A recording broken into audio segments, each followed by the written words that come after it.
Hello. कहो जान, फागुन के महीना ठीक ठाक बीतत हनु? रउआ हमार हाल का बुझब, हमार हाल तो बेहाल भइल बा। तनी साफ साफ बोला ना।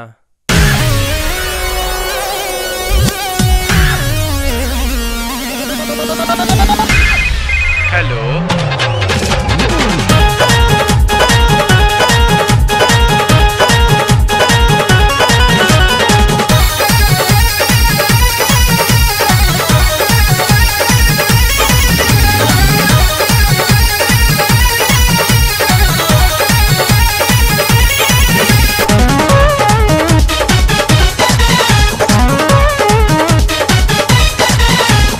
रउआ का दुबई से पूछता निहाल हो, जिया छछनात बभइल बुरा हाल हो।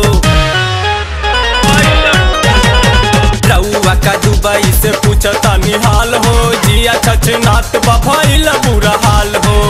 फगुआ में कैसे बानी रउआ से का बोली सैया हो, कि देवरा भरले बाटे होली में मोर चोली सैया हो, के देवरा भरले बाटे होली में मोर चोली सैया हो।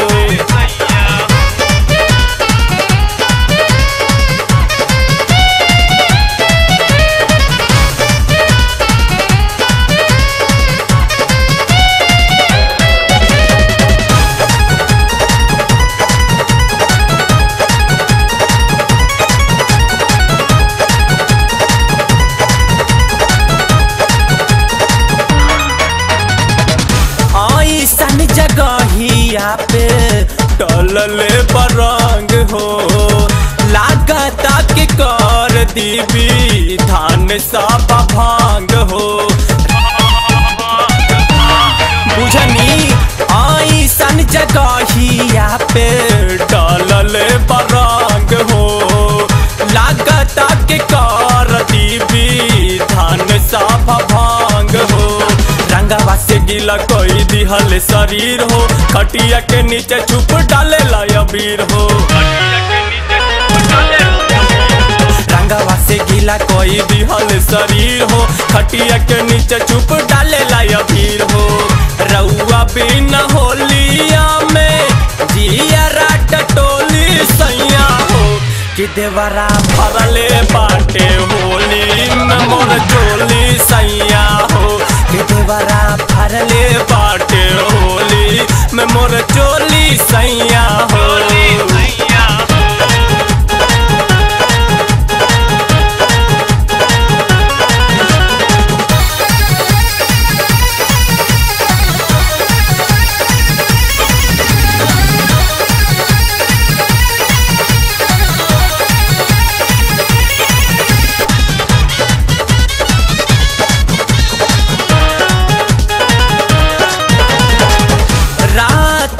खिड़की से चोरी चोरी आवेला, रंग वाली पुड़िया हमरे साया में लगावेला।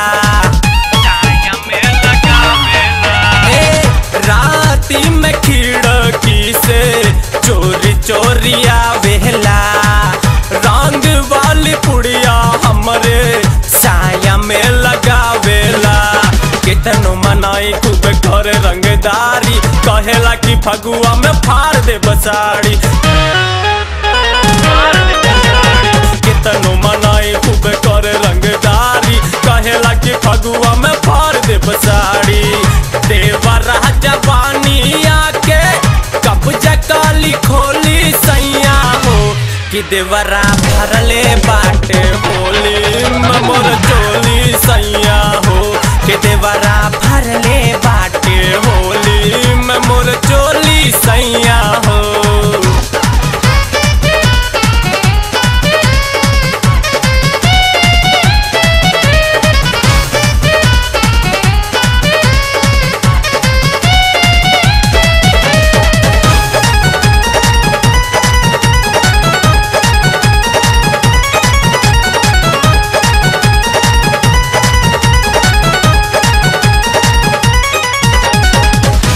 कहू साड़ी छोड़ले नइखे दिहलस लसारी, देवरा दीपकवा के